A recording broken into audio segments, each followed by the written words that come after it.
मैं वार्निंग दे रहा हूँ, ये किसी भी कीमत पर नहीं होना चाहिए। एक एक को ढूंढो, 2 दिन आनंद वाले भी ढूंढो। माहौल बनने लगा है। सीएम शिवराज एक्शन में हैं। दिवाली के बाद ये एक्शन और तेजी से होते दिखेंगे, या यूं कहें कि अगले साल होने वाले विधानसभा चुनाव की तैयारी त्योहारी सीजन के बाद जमीनी स्तर पर दिखने लगेगी। बीजेपी ने तो कमर अभी से कस ली है। उज्जैन में महाकाल लोक के लोकार्पण के जरिए बीजेपी घर घर जाकर दिए जलाएगी, यानी डोर टू डोर पहुंचकर जनता से सीधा संपर्क किया जाएगा। रातापानी की बैठक भी 2023 की तैयारियों पर ही फोकस रही। बैठक में समन्वय पर जोर दिया गया, साथ ही निगम मंडल में नियुक्तियां होंगी, ये भी कयास लगाए जा रहे हैं। वहीं मुख्यमंत्री जनदर्शन योजना फिर से शुरू हो सकती है। भारतीय जनता पार्टी कार्यकर्ता आधारित संगठन है। हमारे कार्यकर्ता समाज का आकलन और अध्ययन लगातार करते हैं, समाज का अनुपालन करते हैं और जहां संशोधन की आवश्यकता होती है, आकांक्षाओं और भावनाओं के पैमाने पर, वो भी हम लगातार करते हैं। इसलिए नए नए प्रयोग हों, नवाचार हों, जनता से जुड़ने के कारण हों, तमाम प्रकार के उपाय हों, प्रबंध हो, बंदोबस्त हों, करते हैं। सरकार के स्तर पर भी करते हैं, संगठन के स्तर पर भी करते हैं। बीजेपी के साथ कांग्रेस भी गांधी चौपाल और अन्य कार्यक्रम के माध्यम से जनता से सीधा कनेक्शन जोड़ने में लगी है। वहीं राहुल गांधी की भारत जोड़ो यात्रा 24 नवंबर को मध्य प्रदेश पहुंचेगी। इधर कांग्रेस अध्यक्ष की रेस से बाहर होने के बाद पूर्व सीएम दिग्विजय सिंह मध्य प्रदेश में समय देते दिखेंगे, यानी कांग्रेस की तैयारी भी जोरों पर है।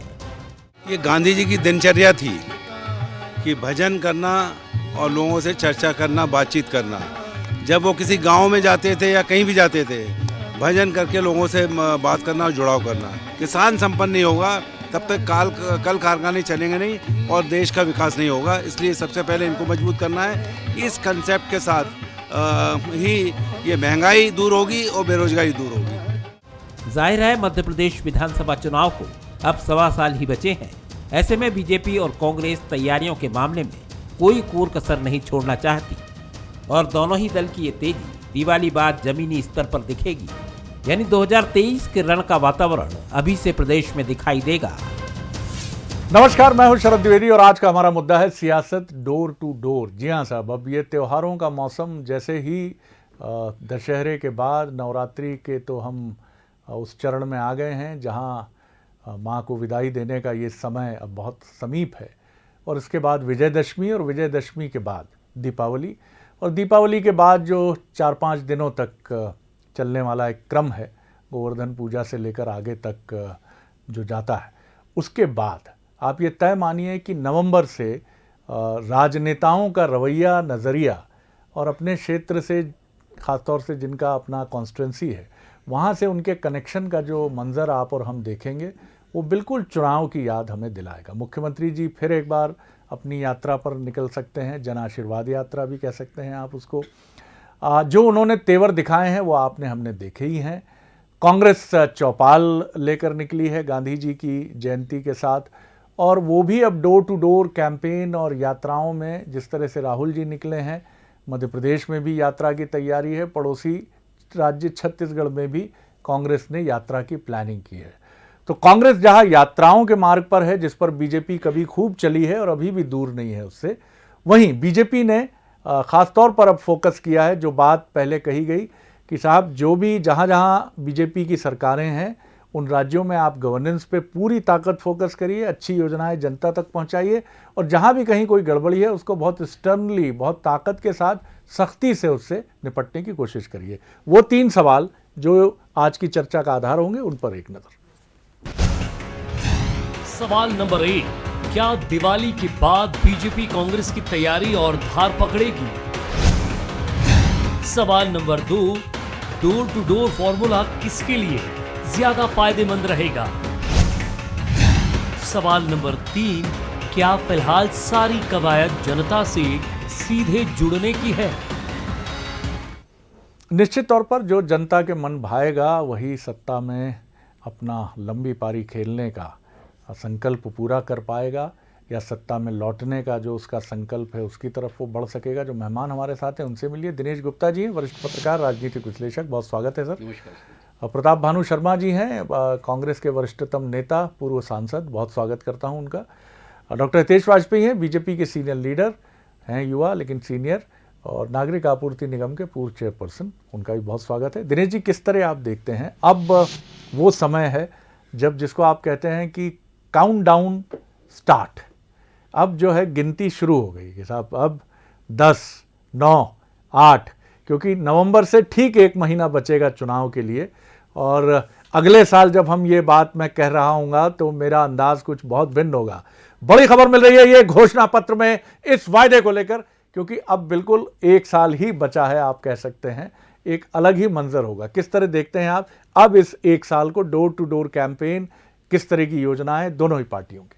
बिल्कुल शरद जी, आप देखिए मध्य प्रदेश में मार्च 20 के बाद से ही पूरा परिदृश्य बदला हुआ है और हर दिन कहीं ना कहीं हम उस महासंग्राम की तरफ जा रहे हैं जिसका आप जिक्र कर रहे थे। और अभी चूंकि अब तो बहुत तेज़ी से, अब तो ये है कि जो माइक्रो लेवल पे प्लानिंग की बात है, और इसमें सबसे अच्छी चीज़ ये है कि पर्सन टू पर्सन कहीं ना कहीं बात कर रहे हैं कि डोर टू डोर भी के साथ साथ पीपल कनेक्ट कैसे होगा, और दोनों पार्टियां इस पर जोर दे रही हैं। गुड गवर्नेंस तो एक ऐसा इशू है जिसको लेकर मध्य प्रदेश में लगातार हम हर चुनाव के पहले देखते हैं, लेकिन उससे ज़्यादा ज़रूरी चीज़ ये है कि हम अपने वोटर तक कैसे पहुँचे। जो गलतियाँ पिछले चुनाव में भारतीय जनता पार्टी ने की है उनको कैसे करेक्ट करें, और कांग्रेस के लिए सबसे बड़ी चुनौती है कि लीडरशिप कहीं ना कहीं उनकी कमज़ोर हुई है, तो वो उसको स्ट्रॉन्ग कैसे करें, नई लीडरशिप कैसे खड़े। तो ये जो महासंग्राम है, पहले तो बेसिकली जो जिसे हम कहते हैं कि नींव तैयार अब उन्होंने की है, अब इस पर संग्राम के लिए वो जो है ना अपना हथियार अपने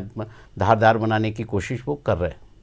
दिग्विजय सिंह जी भी अब और अधिक समय दे पाएंगे। बीच में लगभग इस मान लिया गया था कि दिल्ली कूच की तैयारी है, लेकिन अब मध्य प्रदेश के लिए, क्योंकि कांग्रेस से जो अंदर से खबरें हैं कि कुछ लोग बड़े खुश हैं कि वो मध्य प्रदेश पर फोकस करेंगे। नहीं, बिल्कुल देखिए शरद जी, दिग्विजय सिंह जी की यदि एक्टिविटीज़ देखोगे ना, इस वक्त वो पूरी जो है ना बड़ा साइलेंट वर्कर की तरह काम कर रहे हैं।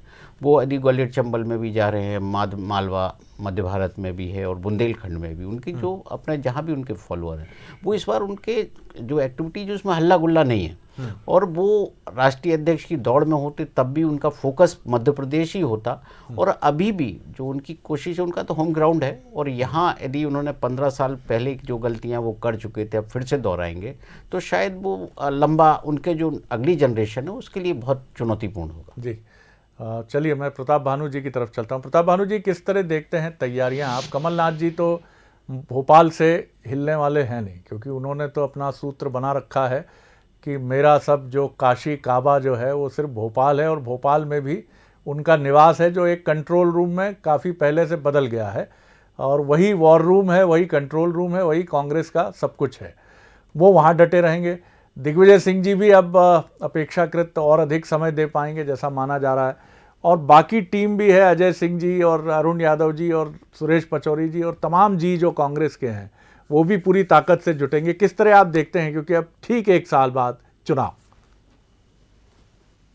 जी, आपने ठीक कहा कि कमलनाथ जी का पूरा फोकस मध्य प्रदेश पर रहेगा और कांग्रेस की जीत हो पूरे मध्य प्रदेश में, कांग्रेस की जीत होने के बाद कांग्रेस की सरकार बने और पहले जैसा धोखा ना हो, मार्जिनल जीत ना हो, अच्छी जीत मिले, अच्छे मार्जिन से जीत मिले, अच्छी सीटों पर विजय हो कांग्रेस की, ये कमलनाथ जी का फोकस है।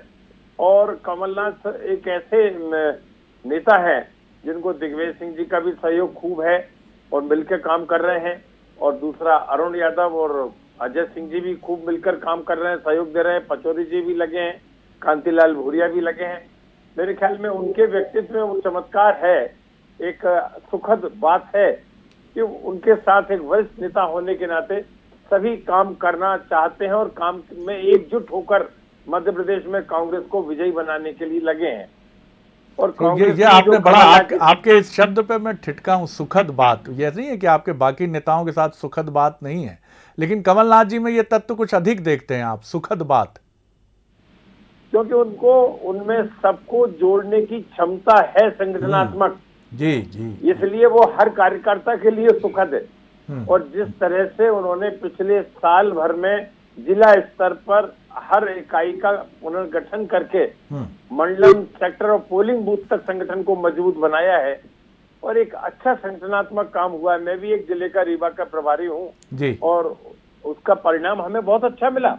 रीवा मेयर जो 24-25 साल से नहीं जीते थे, हम जीत कर आए। तो ये संगठन का एक अच्छा, भाजपा का भी संगठन अच्छा काम करता है, मैं ये नहीं कह रहा, पर उनसे अच्छा हमारा काम करेगा आने वाले समय में। हम इस दिशा में काम कर रहे हैं और कमलनाथ जी का पूरा फोकस कार्यकर्ताओं पर और संगठन को मजबूत बनाने पर और एक अच्छी लीडरशिप मध्य प्रदेश में नए लोगों की उभर कर सामने आए, ये उनका प्रयास रहेगा। प्रताप भानु जी, मुझे बहुत अच्छा ये लगा कि आपने पूरे समय जो अपना फोकस रखा वो कांग्रेस और उसकी गतिविधियों के इर्द गिर्द रखा। अच्छा लगता है ये, क्योंकि एक सीनियर और खाटी लीडर अपने उपलब्धियों पर या अपने गुणों पर बात करना पसंद करे। कई बार हम देखते हैं कि कांग्रेस है तो वो बीजेपी की तथाकथित उस पर अवगुणों पर बात करेगी, और बीजेपी है वो कांग्रेस के तथाकथित अवगुणों पर बात करती, मसला यहीं उलझ जाता। अच्छा लगा मुझे। डॉक्टर हितेश वाजपेयी। देखिए सर जी, आपका जो प्रश्न है बहुत अच्छा है। 3 प्रश्नों के आसपास मैं अपने आप को रखूंगा कि आने वाले समय में ऐसा क्या जिससे कि हम 1 वर्ष में जनता का विश्वास जीत सकें, और जो जनता का विश्वास जीतेगा साहब वो सरकार में आएगा। मैं आपकी इस बात से पूरी तरह से सहमत हूँ। और जो जनता के बीच जाएगा वही तो विश्वास पाएगा सर। ये बात भी आप मेरे ख्याल से मानेंगे और सभी लोग मानेंगे इस बात को। जो जनता के बीच जाएगा ही नहीं तो विश्वास कहाँ से पाएगा? तो जो रिश्ता बनाएगा, जो जनता के बीच जाएगा, वो शायद मुझे लगता है विश्वास पाने का अधिकार पाएगा। और इसी को दृष्टिगत रखते हुए आपने देखा होगा, चाहे हमारे नेता शिवराज सिंह चौहान जी हों, चाहे संगठन की ओर से प्रदेश अध्यक्ष विष्णुदत्त शर्मा जी हों, हमारे संगठन के कार्यक्रम और सरकार के कार्यक्रम सारे जनोन्मुखी हैं। अभी 11 तारीख को प्रधानमंत्री जी महाकाल परिसर में जो निर्माण हुआ है श्री महाकाल लोक, उसके लोकार्पण के लिए आ रहे हैं। तो इसको भी हमने सब जनता को शामिल किया। हर गांव में, हर मंदिर में दीपक जलाए जाएंगे, कथा होगी या अपना अपना लोग संकल्प लेंगे, श्रद्धा और आस्था के साथ ईश्वर को याद करेंगे। तो सबको जोड़ लिया साहब हमने, क्योंकि उज्जैन जाने वाले लोगों की सीमा कम रहती है। तो आप तो दीपावली बहुत दूर है बहुत आगे चले गए। हमारे कार्यक्रम तो लगातार चलेंगे। और अब भारतीय जनता पार्टी तो साहब अष्टमी आज है तो उसमें भी विश्वास रखती है। कल नवमी की भी आप लोगों को शुभकामनाएं। कल आप देखेंगे कन्या पूजन से लेके सारे कार्यक्रम आपको होते हुए दिखेंगे। दशहरा आपको मिलेगा ही, सब जगह आपको भारतीय जनता पार्टी के कार्यकर्ता और नेता दिखाई देंगे, जनता के बीच दिखाई देंगे। मैं क्यों कह रहा हूँ शरद जी? मैं इसलिए कह रहा हूँ कि प्रताप भानु जी बहुत वरिष्ठ नेता है, मैं पहले भी कह चुका हूँ। आपने गांधी चौपाल करी सर, बहुत अच्छे से करी, देख लिया मैंने। पर उस गांधी चौपाल में जितने नेता प्रताप भानु जी आपने बताए, जिनका आपको सुखद एहसास है कि वो कमलनाथ जी के साथ हैं, मैं कमलनाथ जी एक भी उनमें से किसी गांधी चौपाल में नहीं गया। ये बहुत मैं आई ओपनिंग चीज़ आपके लिए रख रहा हूँ। मैं ईश्वर से प्रार्थना करता हूँ कि इसका करेक्शन हो। मतलब मैं इसलिए नहीं रख रहा हूँ कि क्योंकि आपने जनता से जुड़ाव शब्द की ओर अपील करी है। बिल्कुल आता हूँ शर्मा जी। तो मैं आपको ये बताना चाहूँगा कि उस समय भी जब ये चौपालें चल रही थी, कमलनाथ जी निवास पर ही थे, जैसा आपने कहा शरद जी। मुझे बहुत अच्छा लगता है किसी जगह जाते, क्योंकि चौपालें इन्होंने ब्लॉक स्तर और नीचे रखी थी, तो अच्छा लगता है जाते। क्यों नहीं अच्छा लगता? देखिए, विपक्ष के समय आप जनता के बीच रहते हैं तो ही तो विश्वास ले पाएंगे। तो मुझे लगता है एक बड़ा कदम उनको उठाने की ज़रूरत इस बात की है। भारतीय जनता पार्टी 65,000 बूथों तक लगातार विभिन्न कार्यक्रमों को लेकर साल भर जाती है और जाती रहेगी। हमारे पास 2 पहिए हैं जिस पर हमको जाना। पहले भी मैंने कहा था, बहुत स्ट्रेटेजिक बात मैं आपके सामने कह रहा हूँ। एक हमारा प्रशासनिक तंत्र जो डिलीवरी ऑफ सर्विसेज के लिए काम करेगा। जैसे आपने 17 तारीख से 2 तारीख तक, 17 सितंबर से 2 अक्टूबर तक, हमने प्रधानमंत्री के जन्मदिवस से लेकर गांधी जी के जन्मदिवस तक एक सेवा पखवाड़ा मनाया, जिसमें सरकार ने, जिनके कार्ड नहीं बने हैं, जो आपने क्लिपिंग्स भी दिखाई शरद जी, अलग अलग जाके शिवराज जी ने, कलेक्टर्स ने, जन सेवा अभियान के तहत मंत्रियों ने इसको एड्रेस किया। बस अंतिम लाइन बोल रहा हूँ सर, इसको एड्रेस किया सर कि हम डिलीवरी ऑफ सर्विसेज बेहतर करें। वहीं दूसरी ओर संगठन ने नीचे ग्रामीण स्तर तक जाकर वृक्षारोपण का कार्यक्रम है या सेवा के कार्य वो किए, आपने कवर भी किए हैं। तो मुझे ऐसा लगता है कि जनता बेनिफिशियरी होना चाहिए, चाहे जो दल सरकार का हो उसकी भी या विपक्ष का उसकी। जी शर्मा जी, उसके लिए जाइए। आप कुछ ऐड ऑन करना चाह रहे थे? जी जी जी, मैं ये ऐड करना चाहता हूँ कि हितेश जी को कांग्रेस के नेता कहाँ चौपाल पर गए, कहाँ घर घर के जनसंपर्क अभियान में गए, वो इन्हें नजर नहीं आते। इन्हें इनके ही नेता नजर आते हैं, पता नहीं कैसा चश्मा इन्होंने लगा रखा है मुझे तो सर मुझे करेक्ट कर दीजिए आप। नहीं मैं स्वागत करूंगा। नहीं मैं करेक्ट करता हूँ आपको। बताइए कमलनाथ जी कहाँ पर थे, किस चौपाल मेरी पर? बात तो सुन तो लो आप, मेरे पास मेरी बात तो सुन लो जी, सुन लीजिए जी। कमलनाथ जी और उनके पूरी टीम सीहोर के पास एक गांव है, उसका आज ही मैंने वीडियो क्लिपिंग देखा था, वहां गए थे। मैं स्वयं सीहोर गंज बसोदा विधानसभा क्षेत्र में सीहोर ग्राम पंचायत है, वहां पर मैंने ग्रामीण चौपाल। सर मुझे उस सीहोर का स्थान, उसकी क्लिपिंग, कुछ भी कहीं पर भी कोई उपलब्ध हो या उनका कार्यक्रम कुछ तो बता दीजिए सर।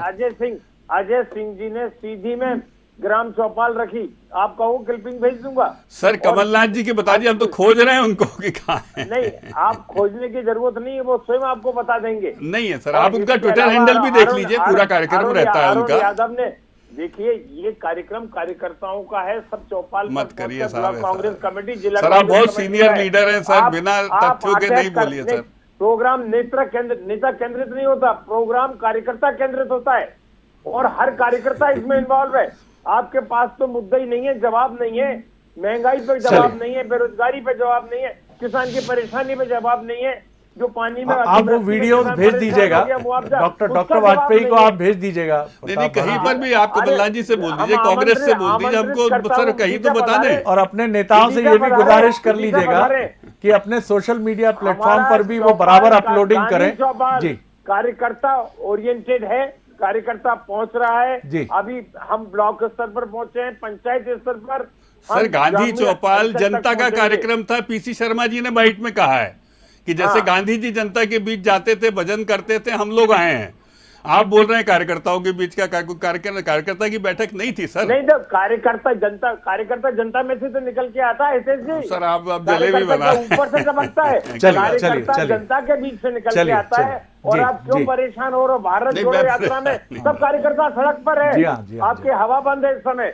माय गॉड, नहीं हवाएं बिल्कुल बहने दीजिए, हवा किसी की बंद नहीं होनी चाहिए सर, हवा बहुत जरूरी चीज है। हाँ ये है कि हवा में कोई पुल नहीं बनाना चाहिए, हवा खुली रखिए। स्वीकार किया शरद जी, सर जय हो सर, प्रणाम कर रहा हूँ आपको, आपके बड़प्पन को प्रणाम है।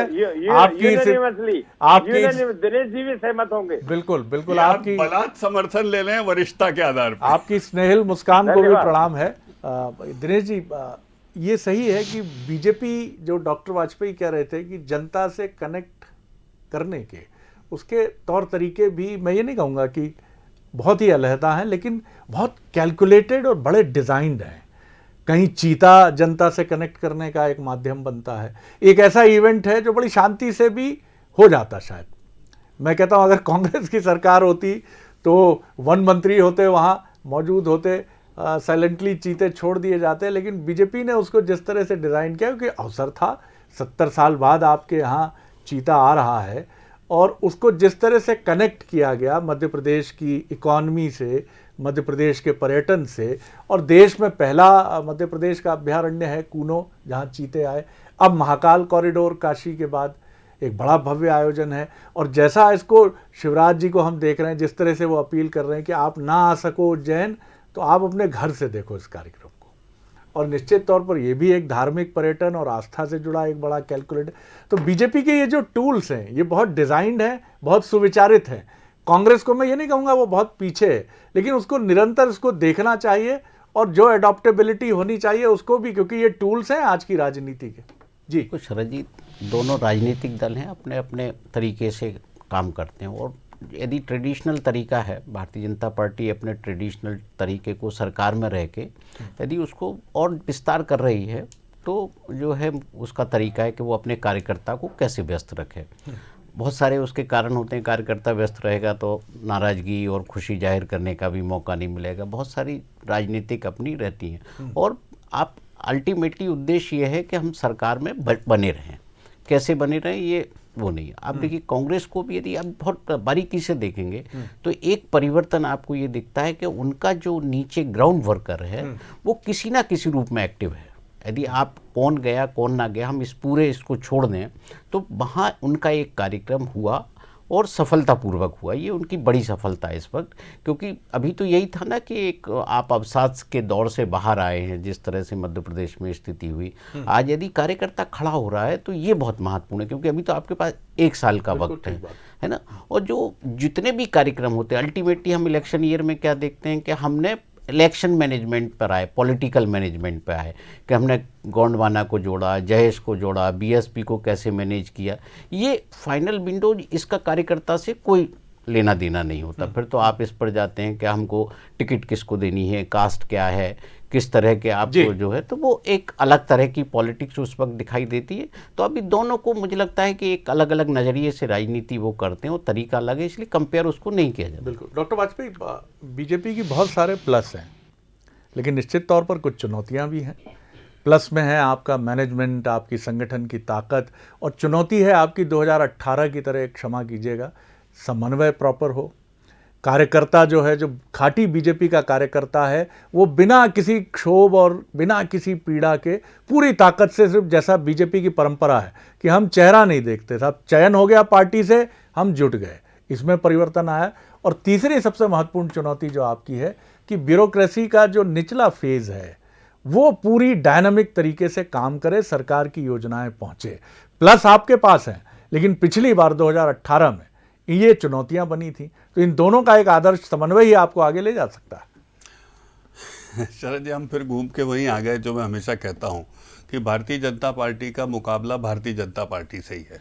आपने जो 3 चुनौतियां जो गिनाई, उन तीनों में कांग्रेस नहीं है। आपने तीनों चुनौतियां हमारी ही बताई। तो ये कब होता है सर, जब हमारा कोई अपोनेंस ठीक नहीं होता, क्योंकि अपोनेंस होता है ना, तो आप उसको बोल बोल के आप अपनी स्थिति थोड़ी सी मजबूत कर लेते हैं। तो आपकी बात सही है भाई, कांग्रेस चूंकि घर से ही नहीं निकलती है तो हम उसको अब क्या बोलें, और ऊपर से विपक्ष में भी है। एग्रीड। इसीलिए मैंने कहा हम 2 पहियों पे चल रहे हैं। एक और जहां पर हमको इसको ठीक करना है, जो आप कह रहे हैं, डिलीवरी ऑफ सर्विसेज, जिसमें 6:30 बजे से शिवराज जी ने काम करना शुरू किया है कि हम इसमें कोई कोताही नहीं बरतेंगे। फिर उसके बाद दूसरा, जनता के बीच रचनात्मक कार्यक्रमों के माध्यम से बूथ स्तर तक पहुंचना, जो बिल्कुल जो हम संगठन की ओर से कर रहे हैं। और एक उदाहरण मैं अंतिम और देके अपना समाप्त करूंगा। अब जैसे पीएससी के छात्रों का विषय था सर, सब लोग जानते हैं कि कमलनाथ जी की बहुत सारी जो आरक्षण को लेके कॉम्प्लिकेसिटी थी, उसकी वजह से वो सब नियुक्तियां रुकी, आपको भी पता है सब 14 और 27 में। अब इस विषय को विपक्ष के रूप में सुनना और सरकार के रूप में निर्णय लेकर इसका निराकरण करना, ये शिवराज जी ने दोनों काम किए। वहां पर अब क्या करें साहब, कांग्रेस थी नहीं कहीं। तो हमारे पास जो है, ये बात सही है, हम कठिन राह पर हैं जहां हमको दोनों रोल करने हैं, जन संवेदनाओं को भी सुनना है और प्रशासनिक दृष्टि से एड्रेस भी करना है। प्रताप भानु जी, ये डॉक्टर साहब की इस बात से मैं काफ़ी हद तक सहमत हूं कि बीजेपी की असली चुनौती उससे खुद से ही निपटना है, क्योंकि वो जब भी चुनौती बनती है तो खुद ही बनती है। और पटवा जी अक्सर कहते थे कि लंबे समय तक विपक्ष में रहने से हम सत्ता में आने के बाद भी कई बार, अब नहीं है वो चीज़, विपक्ष की तरह ही व्यवहार करते हैं। कांग्रेस की चुनौती है कि वो सब कुछ अच्छा करने के बाद उसको संभालने में इन दिनों लड़खड़ा रही है। राजस्थान में सब कुछ बढ़िया था, सब अच्छा चल रहा है, फिर वही कहानी शुरू हो जाती, सेल्फ गोल। मध्य प्रदेश में भी सेल्फ गोल, और अधिकांश जगह आपके जो राजनेता हैं उनका सेल्फ गोल आपके लिए भी एक बड़ी चुनौती है। बीजेपी से भिड़ना, एक ताकतवर पार्टी से भिड़ना तो चुनौती है ही। 30-35 सेकंड में सर आपकी राय। देखिए, हितेश जी ने स्वयं मान लिया कि भाजपा को भाजपा से ही चुनौती है।